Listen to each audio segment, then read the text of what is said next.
name is Christy and I'm a senior master trainer with YogaFit. We've had a lot of questions lately about how to cue to get into crow pose most effectively. So I'm going to talk to you a little bit about that today. So think about what we need for crow pose.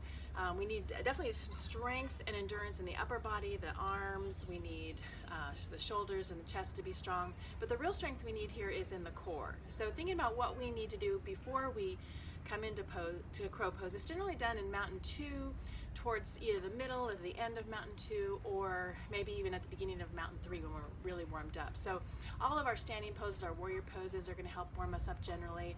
Our sun salutations and our half series are going to be specific to really getting the form of the arms, getting the triceps strong, also getting the core strong through those plank holds, and then doing some forward folds. So we definitely want to have that low back warmed up.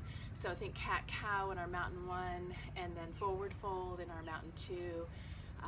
And then really connecting in with pulling that belly into the spine and finding that roundedness and that strength. So make sure you've warmed up before you try this pose, and let's get to it. So to set up for our crow pose, we want to take our feet just a little bit wider than shoulder width apart so we can come down and bring the triceps inside of the thighs. So maybe even coming to prayer squat first is a great prepping pose, and then placing the hands down on the ground. You can do fist for wrist here or starfish hands, pressing through the fingers for a good solid base.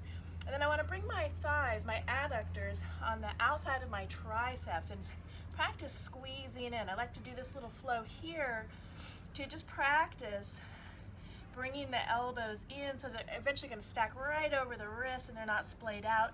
And I know that as I squeeze my inner thighs, that connects into my core. And so I'm activating my core with that help. So once I've got that established, I'm squeezing and I'm going to begin to rock forward. And you notice I'm coming on my tippy toes. I'm going to practice balancing.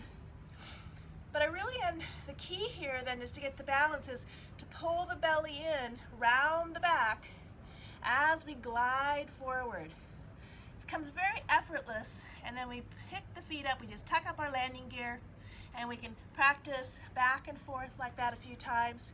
Exhale, rounding up that back, feel that strength. And the gaze is forward just a little bit ahead of the mat so we don't tumble. And we really want to feel that lift through that center of the body. So maybe give that a try. Then you can practice holding it for a little bit here. And we have success. So have fun trying that, playing with that today.